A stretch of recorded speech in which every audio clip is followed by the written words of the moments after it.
마가복음 9장 38절부터 50절 말씀을 중심으로 마가복음 41번째 메시지 겸손과 섬김의 장애물 시기심, 겸손과 섬김의 장애물 시기심, 이와 같은 제목으로 하나님의 은혜의 복음 증거하도록 하겠습니다. 성경의 여러 인물들 중에는 우리의 마음을 참 따뜻하게 해주는 분들이 여럿 있습니다. 그 중에 마가복음의 저자 마가를 빼면 마가가 많이 섭섭해할 것 같습니다. 사실 마가는 초기 교회 성도들에게 실패의 상징과 같은 그런 인물입니다. 실패하면 마가로 여겨질 만큼 이 마가의 실패는 초대교회 성도들에게 아주 유명했습니다. 그는 바울 사도의 동역자였던 바나바의 조카였습니다. 그래서 기독교 역사에 너무나 중요한 세계 역사를 바꾸다시피 한 바울과 바나바의 선교 여행에 처음부터 동참하는 특권을 얻었습니다. 하지만 선교 여행 중에 알 수 없는 이유로 도중에 하차하고 예루살렘으로 돌아가 버리고 말았습니다. 말하자면 그는 1차 선교 여행을 완주하지 못한 실패자였습니다. 1차 선교 여행을 마친 바울과 바나바는 얼마 후에 2차 선교 여행을 떠나고자 했습니다. 그때 바나바는 실패했던 조카 마가에게 한 번 더 기회를 주고자 다시 그를 데려가자고 말했지만 바울은 옳지 않다면서 마가 때문에 이 두 사람이 심하게 다투고 갈라섰습니다. 결국 바나바는 마가를 데리고 자기 고향에 있는 구브로로 갔고 바울은 실라와 함께 그 유명한 유럽의 운명을 바꾼 2차 선교 여행을 떠났습니다. 그렇게 쓰라린 실패 과거를 안고 있었던 마가는 훗날 성령께서 그를 통해 허락하신 이 마가복음을 통해서 자기 자신을 이렇게 묘사했습니다. 겁쟁이요 도망자로. 마가복음 14장 50절부터 52절 말씀을 보면 이렇게 말씀합니다. 제자들이 다 예수를 버리고 도망하니라. 한 청년이 벗은 몸에 배 혼니부를 두르고 예수를 따라가다가 무리에게 잡힘에 배 혼니부를 버리고 벗은 몸으로 도망하니라. 자, 제자들이 다 도망했을 때 한 청년이 있었습니다. 그가 벗은 몸에 배 혼니불만 두르고 예수를 따라갔습니다. 이 청년이 누구냐면 마가 자신을 가리킵니다. 그런데 예수를 따르다가 무리에게 잡혔는데 마가가 어떻게 한 줄 아십니까? 배 혼니불을 버리고 벗은 몸으로 도망했다. 이렇게 자기 자신의 과거를 기록하고 있습니다. 그러니까 과거에 그 실패했던 쓰라린 기억들을 마가는 고스란히 아는 채 살고 있었습니다. 그러나 마가는 후일에 바울에게 아주 유익한 동역자가 되었습니다. 실로 놀라운 변화였죠. 실패자에서 유익한 자로 그렇게 변화가 되었으니 말입니다. 자, 로마의 감옥에서 바울이 쓴 유언과도 같은 편지가 있죠. 디모데 후서에서 바울 사도는 믿음의 아들 디모데에게 마가를 이렇게 소개했습니다. 여러분 한번 들어보십시오. 네가 올 때 마가를 데리고 오라. 그가 나의 일에 유익하니라. 전에는 무익한 자였죠. 방해꾼이었죠. 그런데 바울의 말년에 이 마가는 바울에게 너무나 유익한 자가 되어 있었습니다. 그리고 심지어 베드로 사도는 이 마가를 가리켜서 내 아들 마가라고 할 정도로 마가는 베드로에게 아주 신뢰받는 그런 존재였습니다. 바울에게 디모데가 있었다면 베드로에게는 마가가 있었을 정도로 실패의 아이콘이었던 그 마가가 나중에는 변화되고 성숙하여서 사도들에게 인정받는 그런 사람이 되어 있었습니다. 그렇습니다. 초대교회 성도들에게 특별히 이 로마에서 핍박과 박해를 견디고 있었던 이 로마 교회 성도들, 이방인 성도들에게 마가라는 인물은 그 존재 자체만으로 큰 위로와 격려였습니다. 왜냐하면 실패의 상징에서 변화와 성숙의 상징이 되었으니 말입니다. 그래서 유난히 마가복음에는 연약한 제자들의 모습이 가감없이 기록되어 있습니다. 사복음서 중에 마가복음을 읽어보면 이 제자들의 이 연약함이 가감없이 다 노출되어 있는 것을 보게 됩니다. 그리고 마가복음의 중심부 8장, 9장, 10장을 보면 예수님께서 십자가와 부활에 대해서 연거푸 제자들을 가르칩니다. 적어도 3번을 예고하시는데 이 제자들의 모습이 어떻습니까? 전혀 깨닫지를 못합니다. 그만큼 제자들은 영적으로 무지했습니다. 이것도 마가는 가감없이 그대로 기록해 놓았다는 것입니다. 그럼에도 불구하고 예수님은 인내하시면서 이 제자들을 가르치셨어요. 이 제자도의 핵심을 계속해서 가르치셨는데 그럼에도 불구하고 제자들은 너무나도 어처구니 없이 계속해서 자신들의 영적인 무지를 폭로당하고 있었습니다. 이것이 마가복음 8장, 9장, 10장에 반복적으로 나오는 기록들입니다. 지난주에 저는 마가복음 9장 30절부터 37절 말씀을 중심으로 예수님께서 먼저 가신 길, 겸손과 섬김의 길, 이와 같은 제목으로 메시지를 전했습니다. 기억나십니까? 성경 전체의 핵심이 되는 메시지가 무엇입니까? 그것은 예수 그리스도의 십자가의 죽음과 부활입니다. 그 놀라운 메시지를 듣고도 제자들은 깊이 생각하지 못하고 오히려 제자들끼리 서로 다퉜습니다. 그 다툼의 내용이 무엇이었습니까? 네가 크네, 내가 크네 하면서 서로 누가 크냐 하면서 다투고 있었습니다. 그래서 예수님이 제자들을 가르치시기 위해서 어린아이 하나를 데려다가 그들 가운데 세우시고 그 아이를 안으시면서 겸손과 섬김의 제자도를 말씀하셨습니다. 그러나 오늘 우리가 읽은 이 본문에서 우리가 볼 수 있듯이 제자들은 또다시 예수님의 가르침과는 정반대 방향으로 달려가는 듯한 반응을 보이고 있습니다. 오늘 본문 38절 말씀 다시 한번 읽어보겠습니다. 본문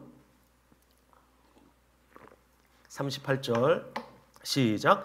요한이 예수께 여짜오되 선생님, 우리를 따르지 않는 어떤 자가 주의 이름으로 귀신을 내쫓는 것을 우리가 보고 우리를 따르지 아니함으로 금하였나이다. 자, 어떤 사람이 있었습니다. 이 사람이 예수님의 이름으로 귀신을 내쫓고 있었습니다. 그러나 그는 제자들과 함께 다니지 않는 사람이었습니다. 제자들을 따르지 않고 있었습니다. 그래서 요한을 위시한 여러 제자들이 그에게 가서 더 이상 예수님의 이름으로 귀신 쫓아내지 말라고 그를 금지했습니다. 그리고 자기들이 했던 일들을 예수님께 뾰로록 와가지고 예수님 잘했죠 이러면서 예수님께 보고하고 있습니다. 그 보고에 예수님 뭐라고 대답하셨습니까? 39절 40절 보십시오. 예수께서 이르시되 금하지 말라. 내 이름을 의탁하여 능한 일을 행하고 즉시로 나를 비방할 자가 없느니라. 우리를 반대하지 않는 자는 우리를 위하는 자니라. 그렇다면 이 예수님의 대답과 이 제자들의 이 고자질을 보면서 질문을 하게 됩니다. 왜 제자들은 귀신을 내쫓고 있던 그 사람의 행위를 금지했을까 하는 것입니다. 여러분, 왜 그랬을까요?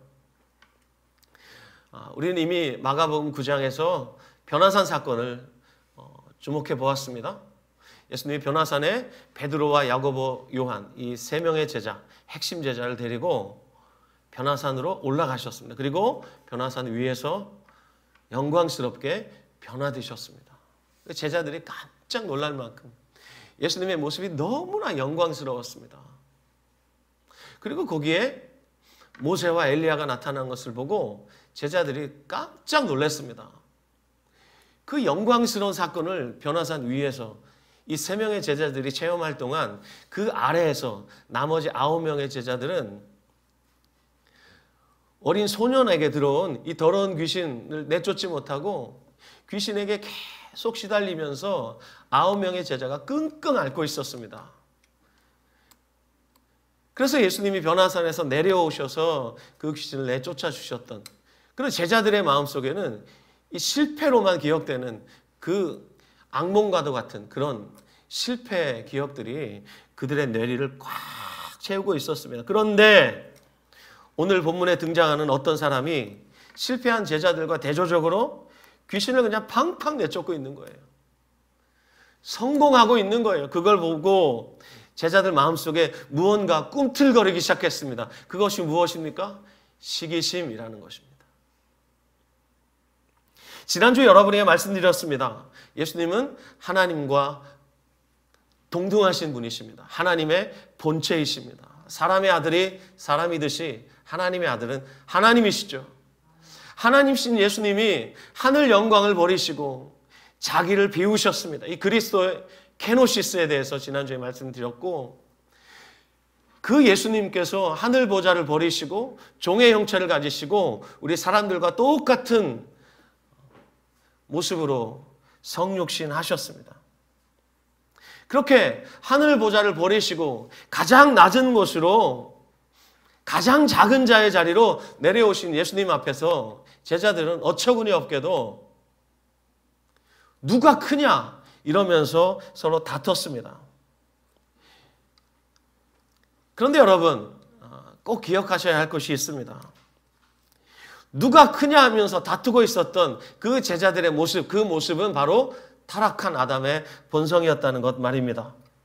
그래서 아담의 후손으로 태어난 모든 인간 안에는 타락한 아담이 살고 있어서 그 누구라도 자기의 마음을 관리하지 않으면 어느새 내가 크네, 네가 크네 하면서 우리는 서로의 크기를 자랑하고 서로 자기 잘난 맛에 자기 자랑에 그렇게 살아가게 됩니다. 그런데 오늘 우리가 살펴보는 이 시기심이라는 마음 말입니다. 시기하는 마음, 이 마음 역시 타락한 아담의 본성 가운데 하나라는 것을 우리가 잊지 말아야 하겠습니다. 높아지고자 하는 마음, 크고자 하는 인간의 마음처럼 시기심 역시 아담을 유혹했던 사탄으로부터 주어진 마음이라는 것을 우리가 놓치지 말아야 하겠습니다. 제가 얼마 전에 창세기를 해설해주는 책을 읽다가 참 흥미로운 이야기를 하나 보았습니다. 하나님께서 엿새 동안 온 천지 만물을 창조하셨습니다. 창조하시는 날마다 참 좋았다, 좋았다 계속 말씀하시는데 마지막 엿새째 사람을 하나님의 형상으로 창조하신 이후에는 심히 좋았다 이렇게 말씀하셨어요. 너무 좋았다 이렇게 말씀하시자 뱀이라는 존재가 등장을 해요. 이 뱀은 요한계시록 12장에서 이렇게 해석해주고 있죠. 큰 용이 내쫓기니 옛뱀 곧 마귀라고도 하고 사탄이라고도 하며 온 천하를 꿰는 자라. 창세기 3장에 아담과 하와를 유혹하기 위해 등장한 뱀은 사탄이고 마귀이고 온 천하를 꿰는 존재입니다. 뱀 그가 속으로 이렇게 말했다고 해요. 아, 하나님은 나보다 사람을 더 좋아하시는구나. 왜냐? 이 세상 그 어떤 피조물도 하나님의 형상으로 창조된 피조물은 없어요. 그런데 하나님이 유일하게 사람만은 하나님의 형상으로 창조된 것을 보고 이 뱀의 마음에 시기심이 폭발하기 시작했어요. 그래서 하나님의 형상으로 창조된 하나님과 방불한 하나님의 대리통치자로 창조된 왕적 존재인 이 사람을 끌어내리기 위해서 이 시기심이 폭발했다는 겁니다. 참 재미있죠? 저만 재미있는 것 같아요? 그래서 이 시기심으로 하나님의 형상으로 창조된 사람을 결국 타락시켜서 하나님의 대리통치자인 왕적인 존재인 아담과 하와를 타락시켜서 끌어내린 것입니다. 이것이 창세기 3장에 나오는 타락 사건의 또 다른 설명이라고 볼 수 있습니다. 자, 그렇다면 성경 이것저것 해서 이 시기심에 관련된 이야기들을 우리가 볼 수 있는데, 자, 창세기 4장에 보면 이 아담이 낳은 두 아들이 나오죠. 가인과 아벨. 그들이 세월이 오래 지난 후에 하나님께 제사를 드렸습니다. 가인과 아벨이 그들이 하나님께 제사를 드렸는데 하나님께서 아벨과 그 제물은 받으셨는데 가인과 그 제물은 거절하셨습니다. 그때 가인의 마음속에 시기심이 폭발하기 시작합니다. 그래서 그 시기심으로 분노하여 동생 아벨을 때려 죽이죠. 뿐만 아니라 이스라엘의 첫 번째 왕 사울, 그는 시기심의 화신과 같은 그런 존재였습니다. 그가 왕으로 통치하고 있을 때 다윗이라는 소년이 등장하죠. 그가 이 골리앗을 물맷돌 5개로 죽여버리거든요. 이 소년에 불과한 다윗이 이 블레셋의 대장군 골리앗을 때려 눕히니까 사람들이 사울에게서 시선을 돌려서 다윗을 주목하기 시작했어요. 그래서 당시 국민가요처럼 만들어진 노래가 하나 있습니다. 그것이 뭐냐면 사울은 천천히고 다윗은 만만이다. 천천히라는 말은 1000 곱하기 1000이라는 말이에요. 1000 곱하기 1000 하면 얼마예요? 100만이죠. 역시 수학이 빠르십니다. 다윗은 만만이래요. 1000 곱하기 만은 얼마입니까? 억이죠. 억대예요, 억대. 이 말이 사울의 귀에 들리자 그때부터 사울이 시쳇말로 꼭지가 돌았습니다. 그래서 자기가 동원할 수 있는 모든 군대를 동원합니다. 자기가 동원할 수 있는 모든 행정력을 동원해서 그때부터 다윗을 죽이기 위해서 온 나라를 이잡듯이 뒤지고 다닙니다. 그런데 신기하죠. 다윗의 눈에는 사울이 잘 보이는데 사울의 눈에는 도망다니는 다윗이 안 보입니다. 도관에든 쥐라고 그랬는데 그 굴 안에 분명히 있는데 사울이 들어가 보면 다윗이 없어요. 근데 다윗은 사울을 계속 보고 있어요. 죽일 수 있는 기회가 2번이 있었지만 죽이지 않습니다. 그렇다면 사울이 왜 다윗을 그렇게 죽이기 위해서 혈안이 되어 있었습니까? 시기심 때문입니다. 자기가 분명히 왕인데 사람들이 자기보다 다윗을 더 높은 자리에 두고 자기는 천천히고 다윗은 만만이라 그러니까 자기보다 더 높이 올라간 다윗을 시기하여 끌어내리고자 했던 것입니다. 결국 사울은 시기심에 붙잡혀서 미쳐서 나중에 블레셋의 군대와 전쟁을 하다가 전쟁터에서 전사하고 말죠. 또 예수님 당시에 예수님을 십자가에 못 박도록 넘겨주었던 이 종교 지도자들, 그들이 왜 예수님을 빌라도에게 넘겨주었는가? 성경 마태복음 27장 17절 18절은 이렇게 말씀하고 있습니다. 그들이 모였을 때 빌라도가 물어 이르되 너희는 내가 누구를 너희에게 놓아주기를 원하느냐? 바라바냐? 그리스도라는 예수냐 하니 이는 그들이 시기로 예수를 넘겨준 줄 알미더라. 맞아요. 예수님이 십자가에 넘겨지신 많은 이유들이 있죠. 신성모독 뿐만 아니라 이단의 괴수, 로마의 입장에서 봤을 때 예수님은 정치범이죠. 이 종교 지도자들이 예수님을 넘겨준 많은 이유 중에 하나가 뭐냐? 시기심이다. 대표적으로 그 시기심이 그들 안에서 폭발하여서 예수님을 빌라도에게 넘겨주었다는 겁니다. 당시 그들은 예수님이 나타나기 전까지는 이 민중들에게서 지지를 받고 있었어요. 인정받고 있었어요. 그들 중에 바리새인들이 있었습니다. 이 바리새인들은 당시 평범한 사람들에게 굉장히 존경받던 사람들이에요. 스스로를 구별된 자들이라고 자처했고 그래서 그들은 이 서민들에게 굉장히 존중받고 있었습니다. 그런데 예수님이 나타나셔서 그들을 향해서 막 독설을 퍼부으시죠. 이 독사의 새끼들아 막 이러면서 그들의 종교적 위선을 막 폭로하시니까 그때부터 이 종교 지도자들이 견딜 수가 없는 거예요. 그래서 그때부터 뿌락지들을 예수님께 붙여서 예수님의 일거수일투족을 계속해서 감시를 해요. 그리고 때가 되었을 때 가룟 유다의 도움을 힘입어서 예수님을 잡죠. 넘겨주었는데 그 근본 동기가 무엇이었는가? 마태복음은 그것을 시기심이다 이렇게 말하고 있습니다. 그리고 초대교회 가운데 하나님의 은혜를 가장 풍성하게 받았던 교회가 있습니다. 그 교회 이름이 그 유명한 고린도 교회입니다. 고린도 교회가 얼마나 하나님의 은혜를 풍성하게 받았냐면 바울 사도가 고린도 교회를 향해 쓴 편지 고린도전서 1장 4절부터 7절 말씀을 보면 이렇게 말씀하고 있어요. 그리스도 예수 안에서 너희에게 주신 하나님의 은혜로 말미암아 내가 너희를 위하여 항상 하나님께 감사하노니. 자, 바울 사도가 고린도 교회를 생각하면 너무 감사한 거예요. 왜냐? 그들에게 하나님의 은혜가 너무 풍성했어요. 이는 너희가 그 안에서 모든 일 곧 모든 언변과 모든 지식의 풍족함으로. 그들은 정말 철학적인 지식, 둘째가 라면 서러울 만큼 아주 풍성한 그런 사람들이 교회에 많았어요. 그리고 그들은 아주 유창한 언변을 가지고 있었습니다. 당시 수사학이라 그러죠. 사람들에게 대중적으로 연설할 수 있는 그런 능력을 갖춘 사람들. 이런 사람들에게 복음이 그냥 존재로 그냥 들어가 버리면 어떻게 됩니까? 이런 사람들이 바울 같은 사람이 되는 거예요.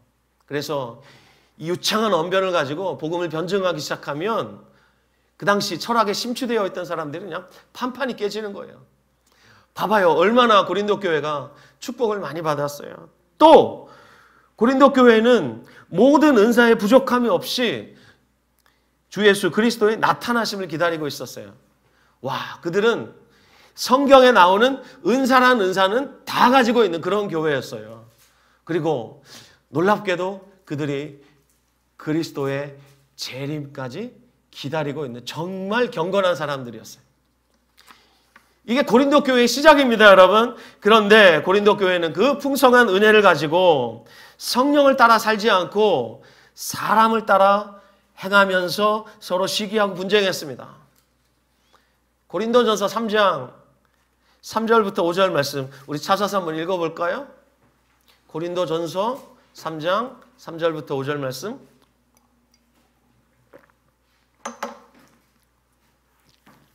같이 읽읍시다. 시작. 너희는 아직도 육신에 속한 자로다. 너희 가운데 시기와 분쟁이 있으니 어찌 육신에 속하여 사람을 따라 행함이 아니리요.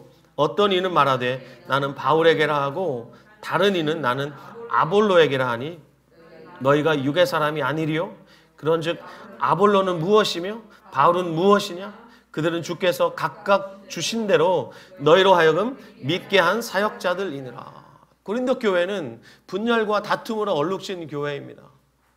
그 하나님의 풍성한 은혜를 받아서 결국은 분열과 다툼으로 서로를 시기하고 질투하고 끌어내리고 교회가 분열하고 그래서 세상 사람들에게 지탄받고 있는 세상에 근심을 끼치는 그런 교회가 되어버리고 말았습니다. 자, 교회 안에 여러 파들이 있었습니다. 나는 바울이 최고라고 생각해. 아니야. 나는 베드로가 최고라고 생각해. 아니야. 우리 아볼로 선생님이 최고야. 심지어 여러분, 나는 예수님이 최고라고 생각해. 이러면서 하나님이신 예수님을 인간의 리더 수준으로 끌어내렸어요.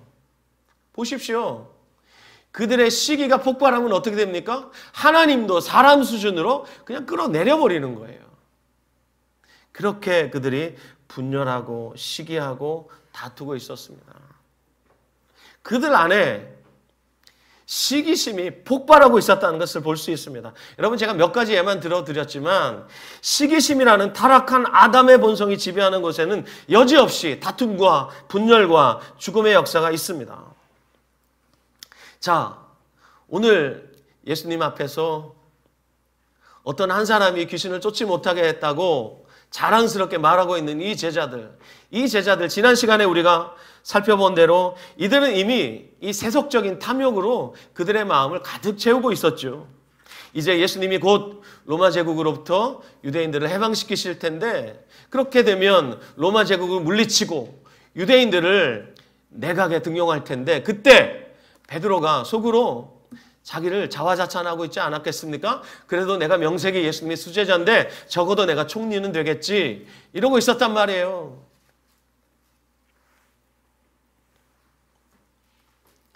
그들은 그런 탐욕에다가 이 시기심까지 갖추고 있었다는 것을 오늘 본문에서 볼 수 있는데 그들 내부에서는 서로 누가 크냐며 다투고 있었고 그리고 외부 사람들을 향해서는 우리가 예수님의 제자라는 이 특권의식으로 똘똘 뭉쳐 있었어요. 한동안 회자되었던 아주 유명한 말이 있죠. 선거철에 삐리리 핵관이라고 핵심 관계자라는 말이 굉장히 우리 사회에 유행한 적이 있습니다. 그래서 그 말을 빗대어서 제가 예수님의 제자들을 이렇게 말해도 되겠습니까 여러분? 예핵관이라고 예수님의 핵심 관계자들이라고 그들이 사람들을 만날 때 얼마나 어깨에 뽕이 들어갔겠습니까? 얼마나 목에 힘을 줬겠습니까? 내가 예수님의 핵심 관계자인데 그 중에 최고는 베드로라. 그들이 이렇게 생각했습니다. 오직 예수님만 우리를 사랑해야 돼. 예수님은 우리에게만 관심을 가지셔야만 되고 예수님의 권능은 오직 우리에게만 있어야 돼. 그런데 그런 그들에게 그들을 따르지 않는 어떤 사람이 있었는데 그 사람이 예수님의 이름으로 귀신을 내쫓고 있었어요. 예수님의 모든 것을 자기들만 독차지하고 있는 줄 알았는데 아니 자기들만 독차지하고 있어야 되는데 얼마 전 실패했던 귀신 쫓는 능력이 자기들에게 사라진 것 같은데 자기들과 함께하지 않는 어떤 사람에게 그 귀신 쫓는 능력이 있다는 걸 안 순간 견딜 수가 없는 겁니다. 그래서 예수님께 뾰로로 달려가서 고자질했던 겁니다. 예수님의 반응이 무엇이었습니까? 그래 잘했어. 가서 당장 못하게. 이것이 아니라 금하지 말라. 그리고 우리를 반대하지 않는 자는 우리를 위하는 자리라. 이렇게 말씀하셨어요. 그리고 금하는 것을 금하지 말라라고 말씀하신 것을 넘어서 자 오늘 본문 41절에서 이렇게 말씀합니다. 자 오늘 본문 마가복음 9장 41절 말씀 우리 읽읍시다. 시작. 누구든지 너희가 그리스도에게 속한 자라 하여 물 한 그릇이라도 주면 내가 진실로 너희에게 이르노니 그가 결코 상을 잃지 않으리라. 예수님 당시에는 전도자들이 먼 길을 걸어 다니면서 복음을 전했다 그래요. 지금처럼 뭐 교통수단이 많이 발달하지 않았기 때문에 대부분 걸어 다녔습니다. 걸어 다녔기 때문에 도중에 이 물로 갈증을 해결하는 것이 너무나 중요했어요. 그래서 그리스도에게 속한 자라 하여서 물 한 그릇 대접해 주는 것은 이거는 아주 귀한 대접이라 그래요.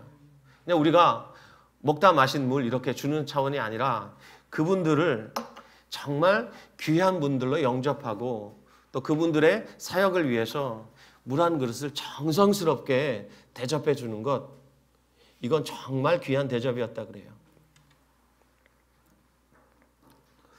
우리도 단기 선교를 나가보면 정말 물 한 그릇과는 비교도 안 되는 융숭한 대접을 받을 때가 있습니다. 와 정말 몸둘 바를 모르겠다. 상다리가 부러질 만큼 정말 풍성한 대접을 받을 때는 정말 너무 강벽스러울 때가 있어요. 우리가 뭔데 이런 대접을 받을 수 있지? 이런 생각이 들어요. 한 번은 중앙아시아에 갔는데 제가 팀장으로 갔는데 거기 고려인들이 이제 살고 있는 지역에 복음을 전하러 간 거예요. 그런데 같은 또 한국 사람이 같은 핏줄이라고 왔다고 키우던 개를 잡아가지고 그걸 곰탕을 끓여가지고 우리한테 대접을 하는 거예요. 여러분 잘 아시겠지만 저는 보신탕을 먹지 않습니다. 정말 먹어야 될 때는 먹습니다. 이런 때처럼. 갔는데 고려인 할머니가 보신탕을 끓여가지고 나왔는데 우리처럼 막 그 양념에 냄새 안 나게 이렇게 얼큰하게 갖은 그 채소와 이렇게 버무려 가지고 나오는 그런 보신탕이 아니라 말 그대로 곰탕으로 끓여 나온 거예요. 그냥 국물이 그냥 투명해요. 그래서 이걸 먹어야 그분들이 우리를 받아들일 수 있거든요. 그래서 팀장인 제가 총대를 맸죠. 그런 땐 제가 먹습니다. 그래서 이걸 어떻게 먹을까 고민하다가 고춧가루를 이빨에 풀었어요. 확 젓고 옆에 보니까 양파를 막 채 썰어놨어요. 그 이빨 또 붓고 그 다음에 그 파 있죠. 파를 또 송송 썰어놨어요. 그걸 또 이빨에 때려 넣어가지고 막 젖어가지고 소금 막 쳐가지고 후추 있어요. 후추. 그래서 막 최대한 냄새 안 나게 이렇게 해가지고 먹으려고 먹는데 맛있어요. 너무 맛있어가지고 제가 정말 마파람에 개눈 감추듯이 막 먹었어요. 그랬더니 우리 팀의 자매들도 막 용기를 얻어가지고 우리가 맛있게 먹었단 말입니다. 그거 그 할머니가 그 집에서 키우는 개를 잡아가지고 준 거예요. 그분에게는 최고의 대접이 그거였어요. 그래서 야 정말 일면식도 없는 우리에게 그냥 한국 사람이라는 핏줄이 같다는 그 이유만으로 그렇게 풍성한 대접을 해주시는 그와 같은 경우를 단기 선교를 나가면 우리가 곧잘 만나게 됩니다. 한국에서는 먹어보지 못하는 그런 것들을 막 먹게 되면 우리가 선교를 하러 왔는지 먹방을 하러 왔는지 모를 만큼 그만큼 풍성하게 먹을 때가 있습니다. 하나님이 사역자들을 그렇게 풍성하게 먹이실 때가 많거든요. 여러분, 물 한 그릇이라도 대접하라는 그 의미가 도대체 무엇입니까? 요한 3서 1장 8절에 보면 요한 사도가 당시 이 전도자들을 잘 대접했던 가이오라는 사람을 칭찬하면서 쓴 편지에서 이렇게 말해요. 그러므로 우리가 이 같은 자들을 영접하는 것이 마땅하니 이는 우리로 진리를 위하여 함께 일하는 자가 되게 하려 함이라. 이 같은 자들을 영접하는 것이 마땅하대요. 이 같은 자들이 누구냐면 당시 초대교회 복음 전하는 자들이에요.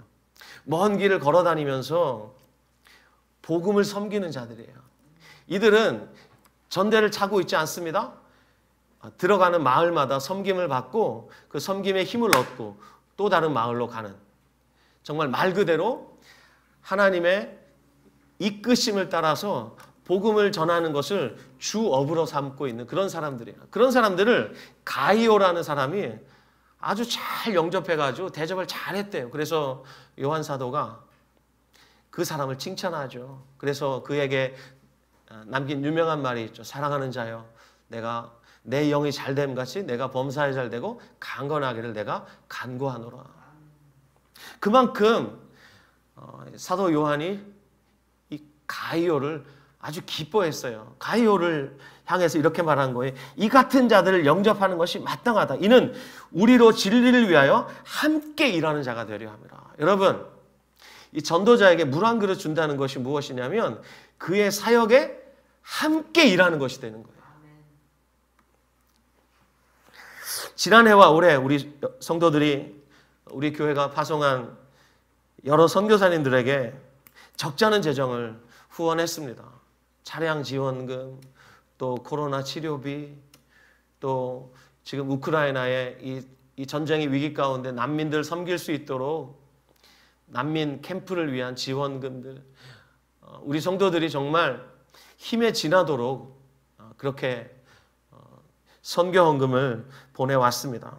최근에 우크라이나에서 사역하시는 우리 전만규 선교사님을 위해서 우리가 선교비를 지출을 했습니다. 오늘 들어오실 때 여러분 쪽지로 지난 3월달 재정을 우리가 어떻게 지출했는지 여러분 받아보셨을 텐데 여기 보면 그 별도로 매주 얼마씩 보내드렸는지 거기 나와 있습니다. 여러분 보실 수 있고요. 제가 이미 밴드에도 썼지만 구약성경 출애굽의 역사를 보면 이스라엘 백성이 출애굽했을 때 그 광야에서 아말렉이 이스라엘 후미를 공격했어요. 그때 여호수아가 칼을 들고 아말렉과 맞서 싸웠어요. 모세는 뭘 했죠? 아말렉과 싸우고 있는 여호수아를 위해서 모세는 산 위로 올라갔어요.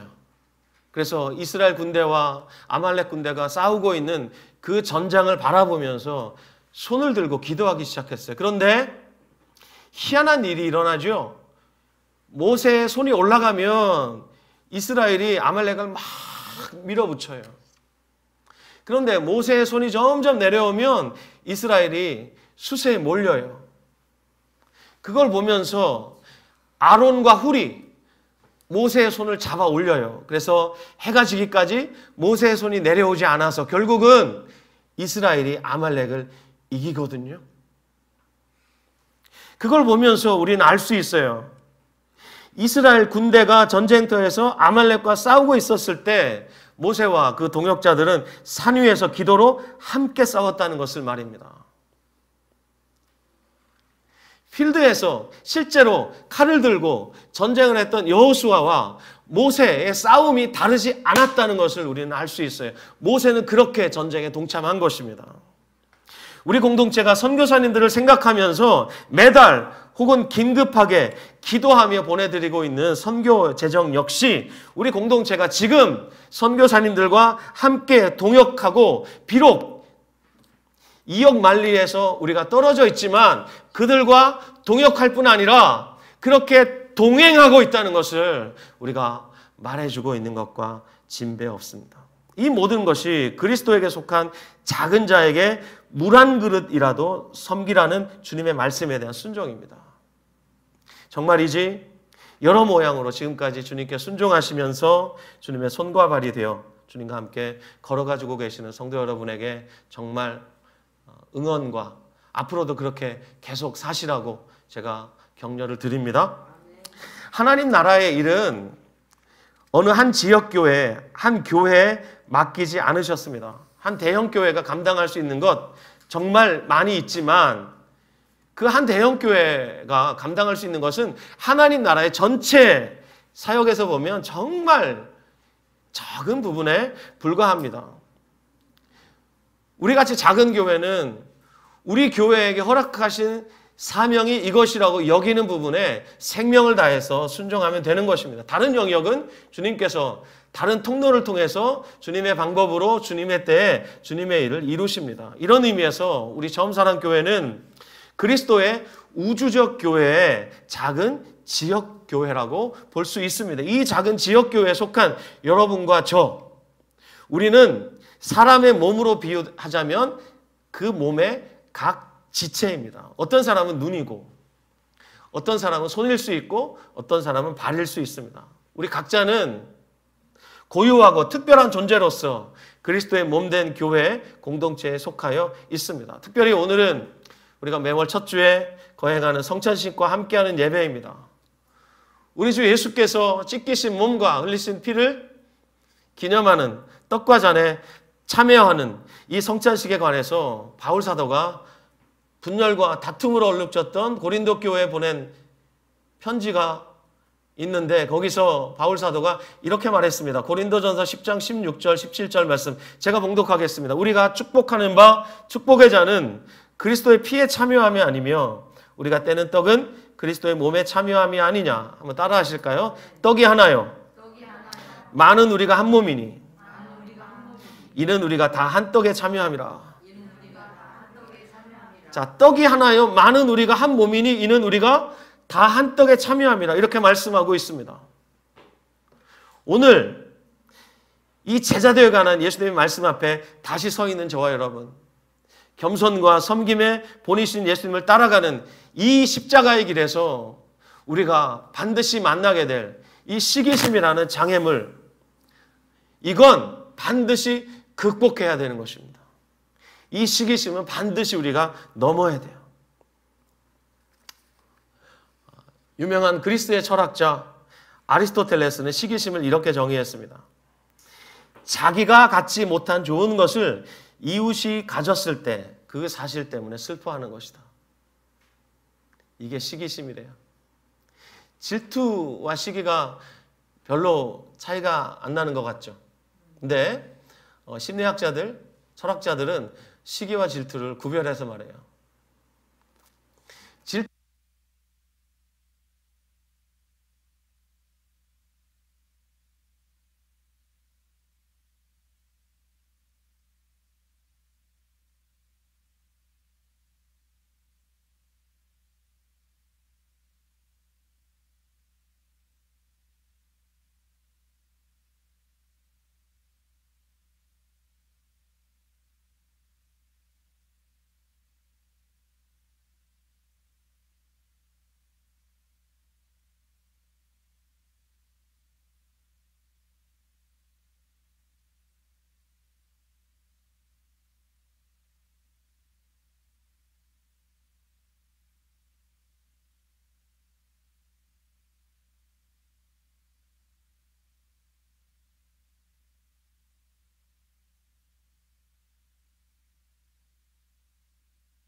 나옵니까?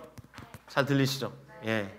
그래서 매주 건전지를 갈아야 한다는 작은 교훈을 얻습니다.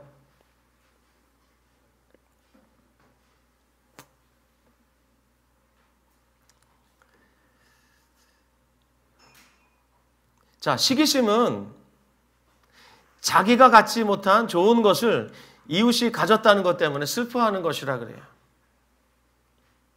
우리가 오늘 성찬을 떼는데 우리가 한 떡에 참여한다 그랬죠. 우리가 그리스도의 한 몸의 지체들이에요.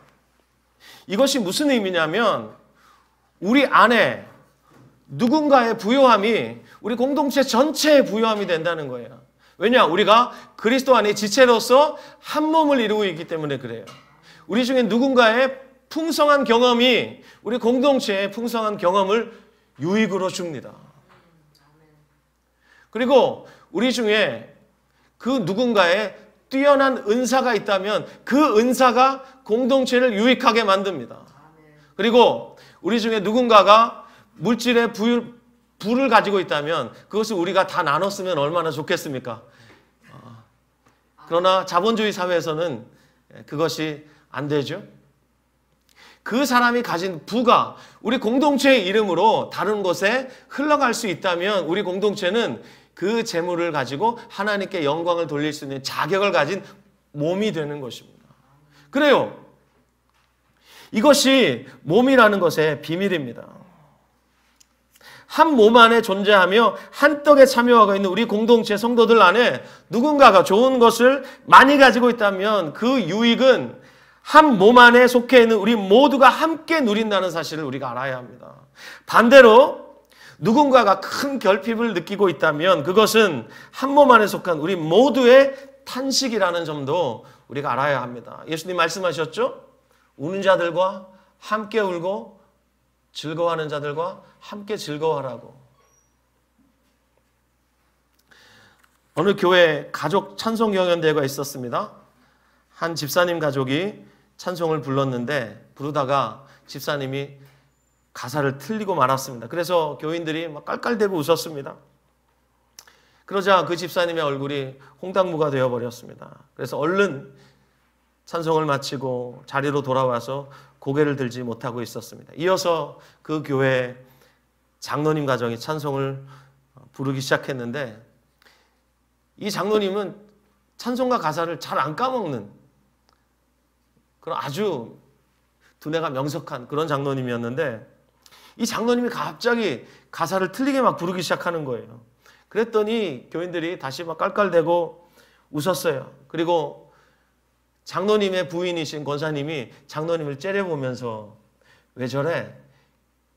이런 얼굴로 장로님께 계속 핀잔을 준 거예요.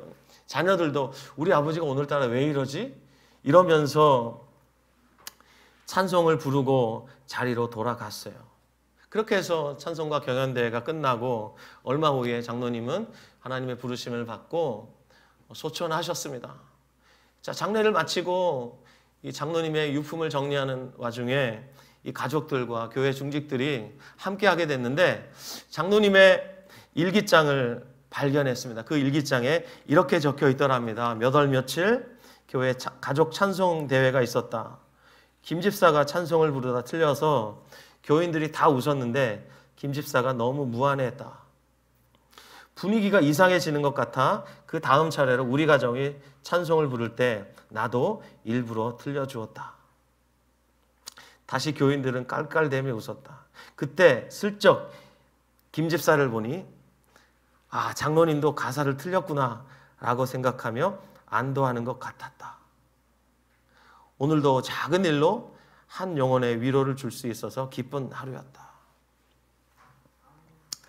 그 일기를 읽으면서 그 집사님이 오열을 했다고 해요. 그리고 유가족들과 교회 식구들이 많이 울었다고 해요. 그 장로님이 얼마나 그리웠겠습니까? 그 좋으신 장로님. 여러분, 시기하는 사람은 다른 사람이 자기보다 높이 올라가 있는 꼴을 볼 수가 없어요. 누가 크냐 하면 다투는데 결국은 뭐예요? 지가 제일 높은 곳에 올라가고 싶은 사람이 시기심 많은 사람이에요. 누구라도 자기 위에 있으면 안 돼요. 그래 반드시 끌어내려야 합니다. 이런 사람은 절대로 겸손과 섬김의 제자도를 실천할 수가 없습니다. 따라서 이 시기물은 반드시 넘어야 합니다. 반드시 극복해야 합니다. 어떻게 극복할 수 있습니까?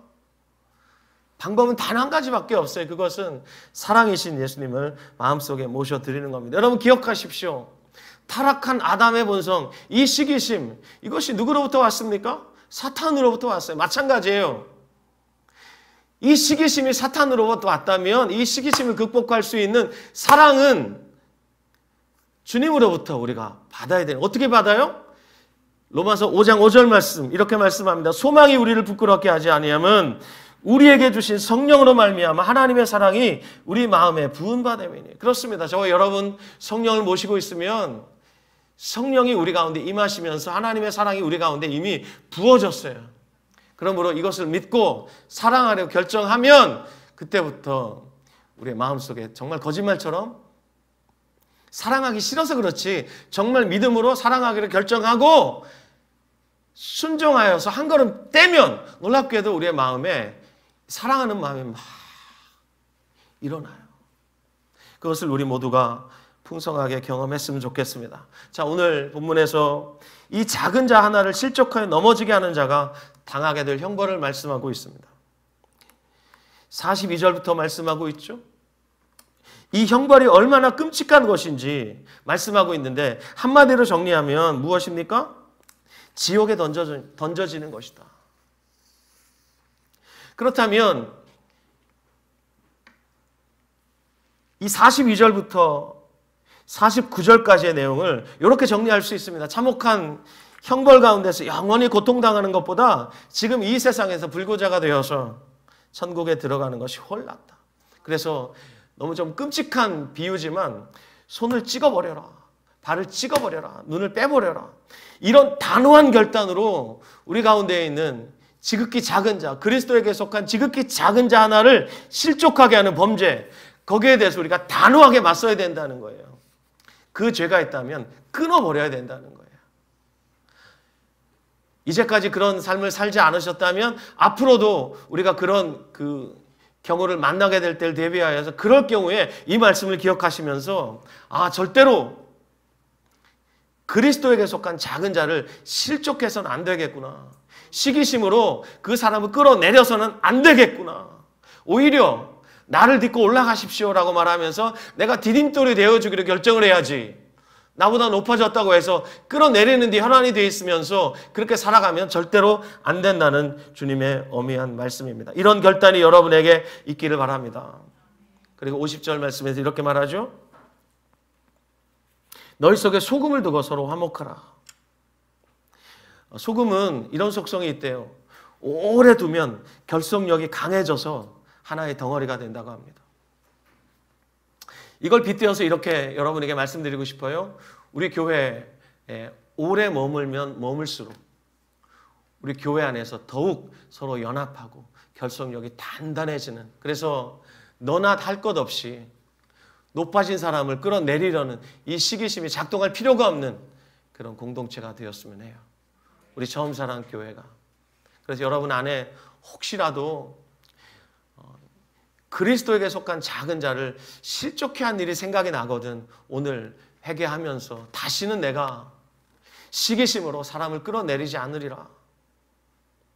내가 가지지 못한 것을 가진 사람을 나와 비교하면서 그 사람을 미워하고 그 사람이 잘 되는 꼴을 못 보고 그 사람을 끌어내리지 않으리라. 이런 결단이 여러분에게 있기를 바랍니다. 어떤 목사님이 일본에 집회를 가셨습니다. 그런데 이 목사님이 또 다른 교회에 저녁 예배에 초대를 받았어요. 그래서 그 교회에 가서 설교하려고 이제 강대상 뒤에 이렇게 앉아 있는데 어떤 일단의 남자들이 나와가지고 특송을 하더랍니다. 근데 나오는데 보니까 옷이 필요 없을 만큼 온몸이 문신으로 가득하더랍니다. 너무 무섭죠. 그런 분들 보면. 그렇죠? 머리는 깍두기. 얼굴엔 흉터가 있고 온몸은 문신으로 가득하더랍니다. 근데 이분들이 나와가지고 찬송을 하는데 와, 어쩌면 그 외모에서 그렇게 은혜스러운 찬송이 흘러나올 수 있을까요? 그래서 이 강대상 뒤에 앉아가지고 눈을 감으면 막 천상의 하모니가 들리는 것 같은데 눈을 뜨면 너무 무서운 거예요. 그렇게 찬송을 다 부르고 그중 한 분이 짧게 자기들의 간증을 하더랍니다. 그들은 전직 야쿠자예요. 그리고 회심하고 돌아왔는데 어떻게 돌아왔냐? 자기들을 사랑해서 포기하지 않고 끝까지 인내하며 기도했던 아내들 덕분이었다. 봤더니 그분들의 아내가 전부 한국 사람이에요. 그 믿음 좋은 아내를 만나서 그 아내의 중보기 덕분에 그들이 회개하고 예수님의 사람이 돼서 그렇게 은혜로운 찬송을 부른 겁니다. 그리고 간증을 마치고 그들이 다 같이 손을 이렇게 내밀더랍니다. 손을 이렇게 내미는데 보니까 하나같이 새끼손가락이 없더랍니다. 무슨 얘기예요? 야쿠자 조직을 탈퇴할 때 새끼손가락을 다 잘라버리고 탈퇴한 것입니다. 거기에 충격을 받은 거예요. 그들의 문신, 그리고 문신과는 어울리지 않는 은혜로운 찬송, 그리고 그들의 간증, 그리고 그들의 삶에 예수를 닮은 흔적, 새끼손가락이 없는 것을 보고 이 목사님이 충격을 받은 거예요. 그래서 한국에 와가지고 자기 교회에 돌아가서 그랬대요. 여러분들은 주님을 위해서 무엇을 잘라냈냐고. 여러분, 오늘 여러분 안에 있는 시기심을 잘라내실 용의가 있으십니까? 그것이 여러분의 이 십자가의 길을 가는 데서 방해가 된다면 그것을 잘라내실 용의가 있냐고 제가 묻고 있습니다. 반드시 그렇게 하셔야 합니다. 이 장애물은 반드시 제거하셔야 합니다. 그렇지 않으면 여러분의 인생에서 계속해서 또 튀어나오고 또 튀어나오고 또 튀어나올 겁니다. 그래서 여러분, 오늘 우리가 단호한 결단으로 주님 앞에 섰으면 좋겠어요. 주님, 겸손과 섬김의 제자들을 몸소 보여주신 그 앞에서 제자들이 어처구니 없게도 주님 앞에서 이 시기심으로 한 사람을 끌어내리면서 자랑질하고 있었어요. 그것을 보면서 주님께서 다시 한번 인내하시면서 이 섬김의 제자들을 말씀하실 수밖에 없었던 이 상황을 보면서 저와 여러분, 우리 안엔 주님께서 다시 말씀하지 않아도 될 만큼 우리 안에 혹시라도 다른 사람이 잘 되고 내가 갖지 않은 것을 가진 것 때문에 배아파하고 시기하고 질투하고 그래서 미워하고 할 수만 있다면 끌어내리고 싶었던 그런 악독한 마음은 없었는지 오늘 자기 자신을 돌아보면서 우리 성찬을 대했으면 좋겠어요. 이 시간에 여러분, 성찬을 떼기 전에 혹시 여러분 부족한 종의 메시지를 통해서 여러분 안에 주님께서 말씀해 주신 것이 있다면, 혹시라도 시기하는 마음이 있다면, 다른 사람 잘 되는 거 배합하고 있었다면, 그래서 어떤 사람을 나보다 높아지려고 하는 사람을 용납하지 못하고 끌어내리려는 시도를 요만큼이라도 한 게 있다면 여러분 이 시간 주님 앞에서 자백하고 그리스도의 보혈의 공로로, 보혈의 은혜로 다시 한번 여러분 마음을 새롭게 하시는 그런 시간이 되시기 바랍니다.